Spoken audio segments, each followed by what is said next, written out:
जालन्यात अवैधरित्या गोवंश वाहतूक करणारा आयशर ट्रक पोलिसांनी पकडलाय।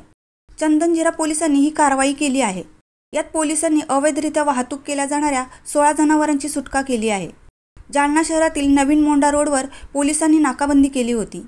या दरम्यान एक आयशर ट्रक क्रमांक MH20 GC 6580 हा पोलिसांना येताना दिसला। यावेळी पोलिसांनी ट्रक अडवत तपासणी केली असता त्यात 16 बैल कोंबून भरलेले आढळून आले।